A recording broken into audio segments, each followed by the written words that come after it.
Assalamualaikum warahmatullahi wabarakatuh. Tuan-tuan dan puan-puan yang dirahmati Allah SWT sekalian, kita bertemu lagi dalam segmen Luaskan Jangkauanmu. Dan pada hari ini kita akan ke Mat Sakai Enterprise yang kita akan kongsikan sesi wawancara khas bersama dengan sesi lawatan khas yang kita akan adakan di sini. Jadi tanpa melengahkan masa, jom kita saksikan. Pada minggu ini kita akan ikuti wawancara eksklusif bersama dengan Mat Sakai Enterprise dan kenali produk dan perkhidmatan yang mereka sediakan. Assalamualaikum warahmatullahi wabarakatuh. Alhamdulillah, bersyukur kepada Allah SWT kerana dengan izin dan limpah kurnianya kita dapat bersama lagi pada hari ini dalam sesi bual bicara segmen Luaskan Jangkauanmu yang dibawakan khas oleh Bahagian Pengurusan Halal Jabatan Agama Islam Negeri Johor dengan kerjasama Radio An-Nur, Majlis Agama Islam Negeri Johor, Cahaya Inspirasimu. Okay, saya Ustazah Nur Hamizah binti Ahmad, Bahagian Pengurusan Halal Jabatan Agama Islam Negeri Johor, dan bersama-sama dengan saya 3 orang personaliti yang kita bawakan khas. Yang pertama, Tuan Haji Muhammad Taufik bin Datuk Haji Syamsuddin, Ketua Penerola Pengarah Bahagian Pengurusan Halal Jabatan Agama Islam Negeri Johor. Assalamualaikum Tuan, terima kasih kerana dapat bersama pada hari ini. Dan personaliti yang kedua iaitu pengusaha syarikat Mat Sakai Enterprise iaitu Puan Junainah binti Mislan. Dan yang terakhir iaitu Encik Muhammad Hafiz bin Husin, Pegawai Pertanian Daerah Kota Tinggi. Assalamualaikum Tuan. Waalaikumsalam warahmatullahi wabarakatuh. Baiklah, kita mulakan soalan pertama yang saya tujukan kepada Tuan Haji Muhammad Taufik. Tuan melihat kepada keadaan sekarang, banyak keraguan status halal timbul terutama kepada produk-produk makanan. Jadi soalan saya, apakah usaha yang dilaksanakan oleh Majlis Agama Islam Negeri Johor dalam menggalakkan usahawan untuk memohon sijil pengesahan halal Malaysia ni Tuan? Persilakan Tuan. Terima kasih. Assalamualaikum warahmatullahi wabarakatuh. Sidang penonton, tuan-tuan, perempuan yang dirahmati Allah sekalian. Alhamdulillah, sekali lagi kita dapat bersama dalam rancangan Luaskan Jangkauanmu, dan sudah tentulah kita bersama dengan Radio An-Nur untuk sama-sama kita menyebarluaskan dakwah halal di seluruh Malaysia dan juga khususnya di negeri Johor. Berbalik pada soalan utara kepada saya tadi tentang apakah usaha-usaha, langkah-langkah yang dilakukan oleh Majlis dan juga Jabatan Agama dalam menggalakkan usaha-usaha Bumiputera khususnya untuk mensijil halal ni. Jadi untuk makluman sidang penonton, sidang pendengar yang dimuliakan, statistik yang kita ada sekarang menunjukkan bahawa dari sudut permohonan halal di seluruh negeri Johor ni, dari sudut nisbahnya adalah 70-30. Maknanya 70 permohonan sijil halal tu adalah dipohon oleh usaha-usaha non-bumi dan hanya lebih kurang hampir 30% yang dipohon oleh usahawan-usahawan Bumiputera. Maka perkara ini selalu dibincangkan oleh Jawatankuasa Halal Majlis Islam Negeri Johor. Apakah yang boleh kita buat untuk pastikan bahawa lebih ramai lagi usahawan-usahawan Bumiputera, usahawan-usahawan Muslim ni untuk mohon sijil halal. Kerana apa? Kerana isu halal ni sepatut yang mendepan ni adalah orang Islam. Tapi kita lihat yang menjuarai tentang halal ni, permohonan halal adalah usahawan-usahawan bukan Bumiputera. Sebab mereka melihat bila dapat sijil halal ni, maka mereka dapat mengembangkan produk mereka lebih luas. Khususnya pasaran kepada negara-negara Islam dan juga pasaran kepada pelanggan-pelanggan orang Islam. Maka dengan sebab itu, kita telah mengambil tindakan dengan kerjasama JAKIM untuk kita melihat salah satu usaha kita adalah kita membenarkan usahawan-usahawan cottage Bumiputera untuk mohon sijil halal. Kalau kita tengok dari sudut prosedur kita yang terdahulu, usahawan cottage maknanya mereka yang menjalankan perniagaan, proses produk mereka di rumah kediaman masing-masing. Termasuklah daripada syarikat Mat Sakai Enterprise yang mengusahakan asam pedas, paste asam pedas. Jadi kalau ikut manual yang lepas kita tak benarkan. Tapi kita dapati bahawa usaha-usaha Bumiputera ni kebanyakannya dia ni tempat proses niaganya di rumah. Jadi kita memikirkan macam mana kita nak bantu orang Melayu, orang Islam untuk mereka ni diberi peluang untuk mohon sijil halal, dan apabila mereka dah dapat sijil halal ni mereka dapat kembangkan produk mereka dan akhirnya satu hari nanti mungkin mereka akan ada tempat proses yang sebenarnya di rumah kedai dan sebagainya. So untuk permulaan ini maka kita bagi kebenaran kepada usahawan Kurtis untuk mensiji halal. Dan kebenaran kita ni, kita tak berhenti dengan kebenaran, maka kita juga tawarkan yang dipanggil namanya beberapa bantuan. Salah satunya yang sekarang yang kita masih tawarkan adalah bantuan di sudut RM1,000 yang kita bagi kepada usahawan yang nak mohon siji halal. Tapi RM1,000 ini kita tak bagi tunai. RM1,000 ini adalah bagi tujuan untuk memudahkan mereka nak mohon siji halal melalui pembimbing halal ataupun konsultasi halal. Jadi kepada mereka di luar, usahawan Kurtis khususnya yang berminat nak mohon siji halal, dia minat tapi saya ni tak ada duit lah Ustaz. Jangan risau tuan-tuan. Kami di Majlis Islam di Johor dan juga Jabatan Pertanian ni memang cari usahawan Bumi Putra ni untuk bantu mereka. Jadi kalau mereka berminat nak mohon siji halal, boleh datang kepada kami untuk kita bantu dari sudut permohonan siji halal. Kita ada beberapa rakan siji halal kita yang boleh bantu, dan dari sudut fee perkhidmatan konsultan itu akan ditanggung oleh Majlis Islam Negeri Johor. Ini untuk pastikan bahawa usahawan-usahawan yang ada kemampuan, yang ada potensi untuk ke hadapan, kita bagi peluang mereka untuk mohon siji halal. Itu salah satu contohlah bagaimana tindakan kita untuk menggalakkan usahawan-usahawan untuk mohon siji halal. Yang ketiga yang saya nak kongsikan adalah kita di Jabatan Agama ni, kita ada satu yang dipanggil namanya Task Force Halal.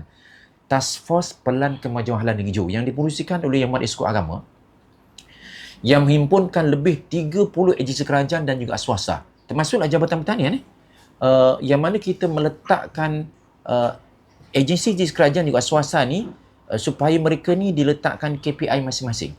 Maksudnya apa? Kita di Jabatan Agama ni, kita tak boleh bekerja secara silo, secara keseorangan.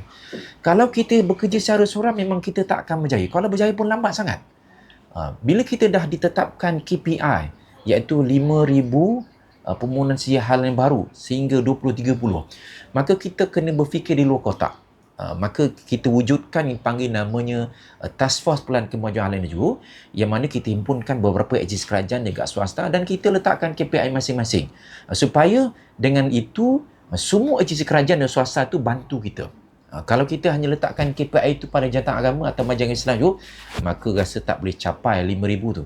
Tapi bila kita kongsikan 5,000 itu kepada semua agensi kerajaan, contoh Jabatan Pertanian 30, MARA 20, JADC bawah 10, maka mudahlah untuk kita untuk mohon siji halal.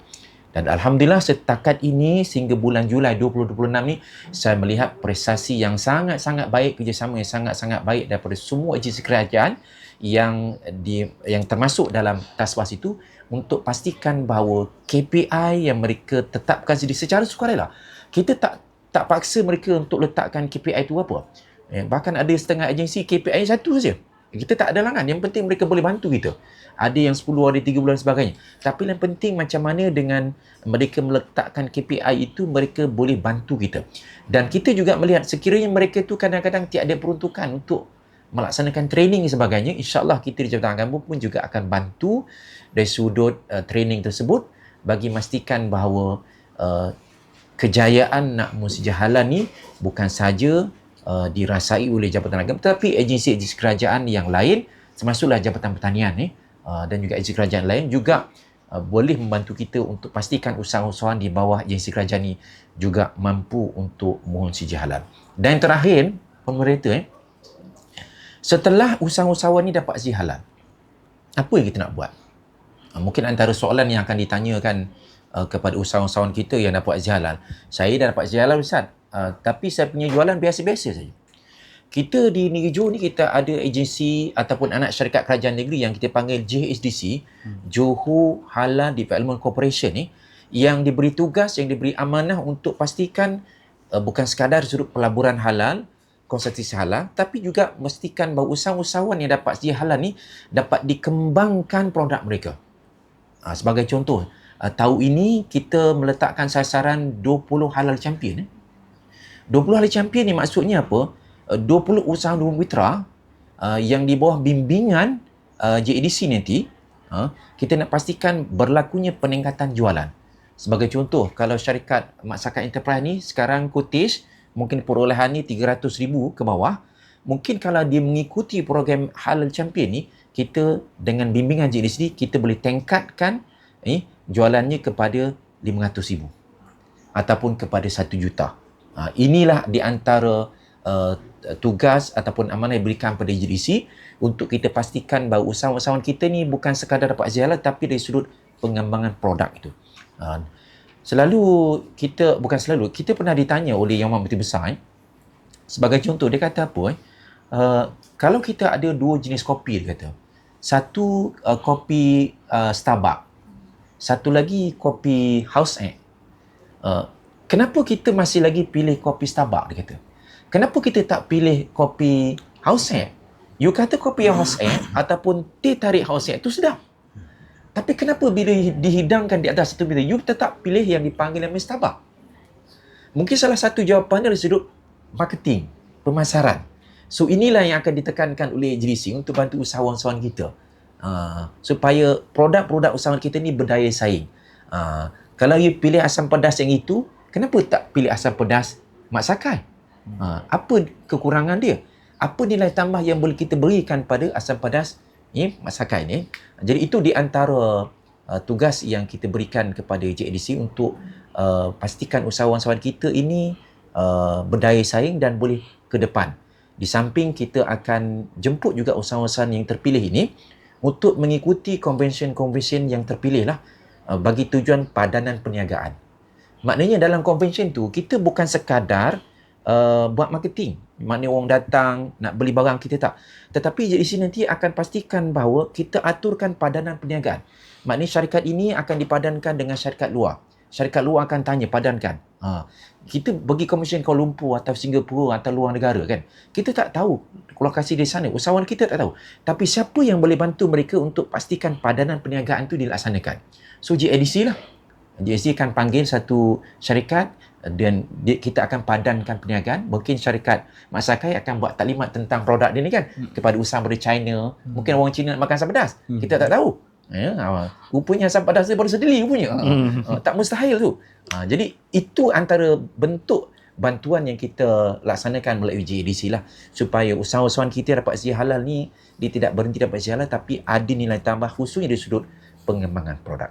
Jadi saya rasa itu setakat itu dulu yang mampu saya kongsikan dan saya serahkan pada Puan Moderator.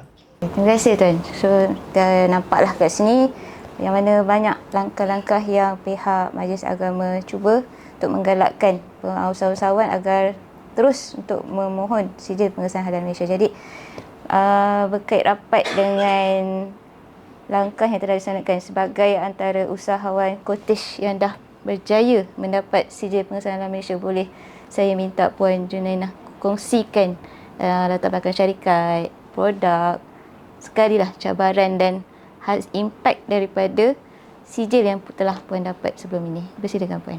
Okay. Baik, terima kasih Tuan Moderator. Okey, nama saya Junainah binti Mislan. Okey. Umur saya 52 tahun. Latar belakang saya sebenarnya orang tua saya asalnya daripada Muar, dan resepi asam pedas piuk ni pun sebenarnya memang daripada resepi orang tua lah. Mulanya saya terjebak dengan F&B ni, terjebak dengan masak ni. Sebenarnya suami saya meninggal. Okey, sebelum ni saya bekerja. Tapi lepas dia meninggal, saya dah hilang tempat bergantung dan saya nak menyambung kehidupan tu, saya berfikirlah mungkin melalui perniagaan saya boleh sara hidup anak saya. Jadi tu saya fikir, bukanlah saya pandai masak asam pedas, tapi boleh masak asam pedas. Jadi inilah resepi yang saya dah adunkan dan memang jadi tradisi keluarga kita. Asam pedas ni selalunya hidangan utamalah yang kita suka makan lah. Itu sebenarnya asal dari mana tu kata piuk? Piuk ni sebenarnya orang Johor yang suka belakang ada keyuk, gobok. Jadi waktu piuk jadi piuk lah. Jadi kita ni tercari-cari paling simple, paling senang. Waktu tu yang nasihatkan kita je yang simple je ayat dia. Jadi piuk lah, saya pilih piuk. Semua orang masak, kebetulan memang masak ni pun kena guna piuk. Simple, piuk, brand tu. Jadi itulah tercetus. Saya spontan dia punya Ya betul. Piuk. Orang Johor senang. Gobok, piuk, tu dah normal sinonim. Dulu dia oh Ya. Jadi saya pun agree lah dengan piuk ni, senang. Senang nak ingat, senang. Tak ada apa, tak susah. Jadi melalui situ tu, lepas daripada musibah kecil tu, suami saya meninggal. Jadi saya teruskan perjuangan tu untuk sara anak hidup ni. Saya berniaga melalui page ni dengan packaging kecil je. Saya hantar ke kedai jual ikan. Dari situ saya tengok bila semakin hari makin maju orang suka. Saya dah tahu itu ada permintaan. Ya, betul. Jadi kalau sebulan tu melalui kedai ikan je, satu saja saya boleh dapat 100 sebulan, 100 paket. Waktu tu saya jual, saya hanya RM5 je satu paket. Jadi saya rasa macam dah dekat situ dah menggalakkan diri saya, dah suka, dan saya teruskan tu. Lama kelamaan tu semakin banyaklah permintaan. Pergi ke kedai runcit Aceh, paling banyak kedai runcit Aceh di Johor. Jadi melalui situ, lepas dah berkembang ke kedai runcit tu, berganti saya masuk pula ke Petronas. Masuk Petronas, saya pergi event, saya mula bercampur dengan kawan-kawan yang Kalau Petronas tu Petronas mana tu yang dah ada? Tiram. Perling. Oh. Dah sampai Johor Bahru dah. Ya. Yang maksudnya yang di situ yang cepat. Dia Tiram, Perling Ya, Tiram paling bagus lah. Dia bagus lah. Jadi lepas daripada situ pergi ke event, dan sekarang ni bila saya dah ditawarkan untuk mendapatkan, dah dapat pun CJ halal ni, keyakinan saya lebih lagi, dan kemudian ada juga yang pelanggan baru yang nakkan yang dengan packaging, bukan packaging kecil lagi, yang lebih besar sikit. Jadi saya dah nampak di situ permintaan paste ni ada. So kalau macam ni berapa gram 200 gram. 200 gram. Ya, 200 gram. Kalau macam ni untuk sekali juadah ke? 200 gram ni untuk 7 orang makan. 7 orang makan. Untuk 1 kilo lah. Dia tak kira apa jenis ikan atau daging atau ayam pun, tetel pun boleh. Ayam pun boleh. Sebab kita dah masak dia dengan minyak 6 jam. Jadi kita tak perlulah bersusah payah nak apa semua, sebab di situ dah ada garam dia. Jadi tinggal masukkan cuma perasa saja, sayur dan ikan. Mudah sangat. Ini 10 minit dah sedia untuk dimakan lah. Dah boleh dimakan dengan keluarga. Bila saya ni nak buat halal waktu tu, saya tak yakinkan diri saya lah, sebab saya duduk kampung. Kemudian bila nak minta halal tu, saya rasa nak keluar kos banyak. Macam terfikirlah macam-macam cabaran. Banyak lagi kawan-kawan kata susah, tak payahlah, semua cakap susah. Jadi oleh kerana saya ambil cabaran tu, teruskan tu, lalui proses tu memang susah. Saya pun macam dah rasa fed up lah. Putus asa. Hampir putus asa. Putus asa. Sakit kepala saya. Berbagai, begitu detail sekali dia punya bahan berapa persen. Jadi bila saya dah ikut step tu semua, dan akhirnya dah berjaya masuk kepada proses halal tu, dah dapat maklum balas tu, dah berjaya dapat halal, saya dah rasa lega lah. Dah terlepas tu, kemudian feedback yang terbaik saya dapat sebenarnya bila dapat halal je. Logo halal ni sebenarnya paling yes, inilah yang paling bergaya sekali. Sebabnya bila orang tengok halal, orang tak ada ragu-ragu, dia ambil okey berapa, sangat meyakinkan pelanggan kita yang nak membeli. Itu confident kepada pelanggan, dan saya sendiri pun rasa lebih yakin. Dah tak rasa macam dulu lagi lah, rasa takut-takut tu, sebab kita dah kita tahu proses tu memang susah. Itu sebenarnya untuk kebaikan kita. Kepada rakan-rakan yang baru nak ambil halal ni, saya syorkan memang terbaik. Awal permulaan perniagaan saya sebenarnya, permulaannya modal tu sebenarnya untuk kita mulakan piasan pedas tu 200 je untuk buat. RM200. RM200. Okey, untuk buat pasal dulu packaging pun murah plastik je dengan kertas. Okey. Dan mula meningkat, saya mula belajar macam mana nak luaskan, dan kemudian adalah satu agensi yang boleh memajukan orang kampung ni, Kejora nama dia. Jadi Kejora ni yang saya nak ucapkan terima kasih juga, sebab dia lah orang pertama yang ni memilih branding ni yang untuk saya memperluaskan perniagaan saya yang jenama Piok ni dengan satu agensi dengan bantuan kerajaan dah, peralatan yang permulaan daripada Kejora. Jadi dari situ bertambah meningkat, dan saya luaskan sampai ke Johor, sampai ke Kuala Lumpur, berani masuk event sebab daripada Kejora yang bawa kita orang kampung keluar. Dan Maiz pula yang membantu kita banyak segilah perniagaan ni, macam mana kita nak dapatkan proses halal. Bukan mudah. Memang awal permulaan saya berniaga ni sakit lah. Daripada rendah naik. Dan sekarang ni saya rasa bukan kata lega, masih belum lagi puas dan masih lagi mau ya. Dia memang ada, saya cakap memang ada perubahan lepas saya dapat halal. Sangat. Itu ketara dia lah. Confident level pelanggan kita lah. Dan dia pula takut sebab dah halal, dia takut pula nak beli pasal ni mahal aku pula begitu. Ya, betul ini betul.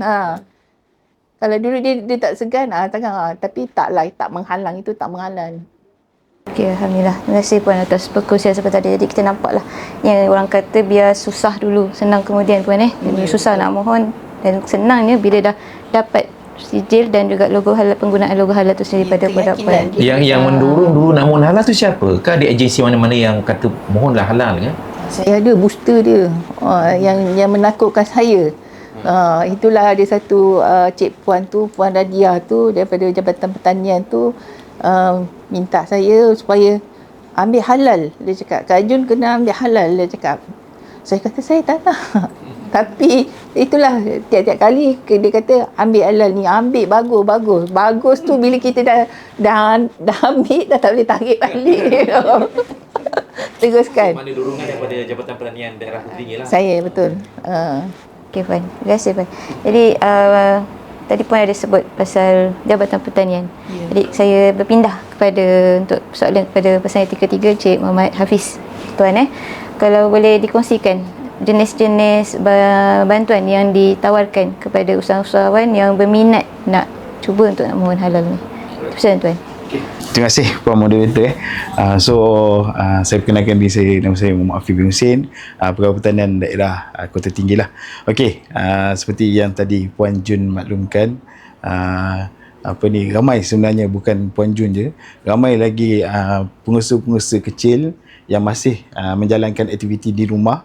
Sebenarnya dia masih mencari apa lagi nilai tambah kepada produk mereka ni supaya senang untuk dipasarkan. Kan, macam Puan Jun cakap, dengan adanya logo halal tu, pergi mana-mana orang dah tak petikai. Kan, so kat situlah dia punya kekuatan. Walaupun dia kata tadi ada orang kata cabaran masa nak mohon tu, tapi bila dah dapat, kita tengok sekarang muka Puan Jun senyum je. Sudah ada nur. Ada nur. Okay, ceria. Alright, so balik kepada soalan tadi daripada Puan Moderator, untuk Jabatan Pertanian, kita daripada dulu sampai sekarang fokus kita adalah untuk meningkatkan pendapatan. Okay, so untuk meningkatkan pendapatan, kita akan membimbing mana-mana usahawan IKS ni, IAT ni yang baru bermula hinggalah peringkat yang dah ada kilang. Okay, so kita punya range bantuan pula, kita daripada yang kecil sampailah yang besar. Okay, so kalau macam yang kecil-kecil ni, yang daripada rumah, kita ada bantuan berbentuk mesin. Okay, dengan nilai lebih kurang satu permohonan dalam 15,000 lah. Dalam 15,000. Okay, so yang itu kita akan bagi mesin keperluan, sebab biasanya kita akan bagi package. Kita tak akan bagi satu mesin. Macam satu yang kita akan tekankan, dia punya hygiene lah. Kalau kita tengok, kita datang masa siasatan tu, dia buat dekat meja yang beralas plastik, kita akan tukar. Kita akan masukkan dalam peruntukan tu, bantuan tu, meja stainless steel. Okay, so kita akan fikir mana kata kalau dia buat frozen berasaskan tepung, biasanya kita akan buat daripada mixer yang berkapasiti besar and then hinggalah kepada freezer untuk tempat storage. Kan kalau kita bagi mixer yang besar tuan, kita tak bagi pula untuk storage-nya, tak tahu pula dia nak letak kat mana kan. So that's why kita bagi biasanya package lah. So maksimum satu permohonan dalam RM15,000. Kira package tu tuan atas pemohon sendiri ataupun dicadangkan oleh pihak? Okay, biasanya dalam borang tu kita akan bagi pengusaha dulu. Dia akan mohon dia nak apa, and then daripada situ kita akan advise dia mana yang priority, mana yang kita akan kurangkan lah, kita akan turunkan. Sebab ada pengusaha yang dia rasa benda tu perlu sebab dia tengok kawan dia ada. Tapi atas penilaian kita, benda tu sebenarnya nanti dulu. Ada benda lain yang lebih perlu. Alright. So itu yang daripada rumah lah. Okay. Dan peringkat seterusnya, macam contoh, macam Puan Jun ni, dia sekarang market, dia punya pasaran dah meluas. Dia ada juga itu hari berjumpa, dia berkata dia nak mohon bengkel. Okay. So di Jabatan Pertanian kita juga ada bantuan bentuk pembinaan bengkel baru. Okay. So bengkel baru ni dia kalau dia punya sale dah sampai 100,000 atau menghampiri, dah layak mohon. Dengan syarat dia kena ada tapak lah. Dia kena ada tapak, mana tanah sendiri, ataupun kalau macam di Felda kena mohon dengan pihak Felda ke untuk reservekan satu kawasan yang khas lah untuk dia buat. Okay, so kalau macam untuk bengkel ni dengan nilai lebih kurang 80,000 lah. 80,000. Tu kalau Kak Jun dia punya luas bengkel 20 kali 30. Ni bengkel lah. So lepas ni Puan Jun boleh datang lah. Alright. Okay, seterusnya kalau dah ada bengkel, ada juga usahawan yang dah ada bengkel ataupun dah ada premis, dia nak upgrade. Kita juga ada peruntukan atau bantuan untuk naik taraf. Premis naik taraf bengkel. Yang itu nilainya lebih kurang 40,000. Sebab dia tambah je kan. Okay, tapi yang itu dia punya sale dia, gross sale dia mestilah menghampiri ke 300 maksimum. Sebab kalau lebih 300 kita ada bantuan lain. Okay. Selain daripada itu juga kita juga ada bantuan berbentuk untuk perbaiki dia punya packaging. Dengan nama peruntukan, nama bantuan tu 2P lah. Pembungkusan dan penjenamaan lah. Okay. Yang itu dengan nilai 50,000 lah. So biasanya kalau yang untuk itu dia dah ada packaging. Tapi mungkin packaging tu kurang menarik. Biasanya kita akan panggil pemohon-pemohon ni, kita buatkan satu khusus atau perjumpaan dengan konsultan untuk dia buat logo baru, buat macam tadi kalau dia punya jenama terlalu panjang, tak catchy. Kan kita nak sekarang kalau jenama tu biarlah pendek-pendek tapi senang orang tangkap.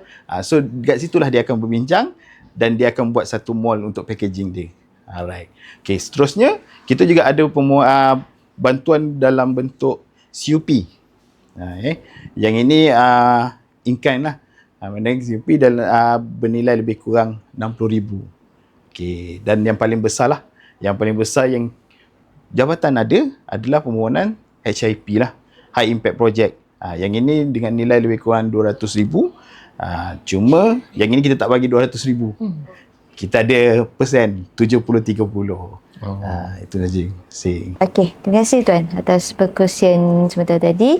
Maka sebagaimana stigma masyarakat, masyarakat Johor dan Asam Pedas berpisah tak ada. Ibarat isi dengan kuku lah. Bermula dari keunikan kuah yang pekat, pedas, masam yang cukup. Maka saya beranggapan inilah yang cuba diangkat oleh pengusaha Mat Sakai Enterprise, Puan Junaina, supaya pes asam pedas yang diusahakan ni dapat dinikmati oleh semua masyarakat. Jadi diharapkan agar apa yang diusahakan oleh pihak Puan selama ni, insyaAllah semoga makin terus berkembang. Maka dengan ini saya kongsikan dengan serangkap pantun. Harum semerbak dan kesombongan Kelantan, penyedap rasa asam pedas di Kota Tinggi. Pes asam pedas Mat Sakai, produk pilihan. Jenama piuk yang halalnya insya-Allah diyakini. Maka baiklah, dengan ini kita berada di penghujung rancangan. Sekian dulu daripada saya buat masa ini dan semoga berjumpa lagi di segmen akan datang. Dan sebelum saya tutup, terima kasih sekali lagi saya ucapkan kepada ketiga-tiga personaliti yang dapat bersama dengan kita pada hari ini. Maka dengan ini saya sudahi dengan lafaz Assalamualaikum warahmatullahi wabarakatuh.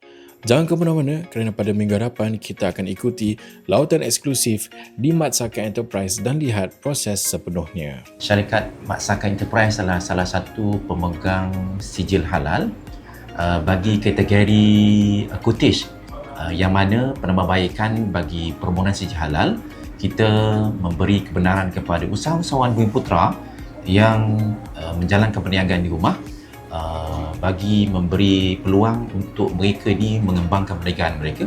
Kita dapati tempat proses ini dilakukan di dalam rumah, tetapi kita telah menetapkan beberapa syaratlah untuk pastikan bahawa walaupun ia dilakukan dalam rumah, soal keterjaminan makanan iaitu soal kebersihan, keselamatan dan juga yang berkaitan pematuhan syariah itu perlu dijaga.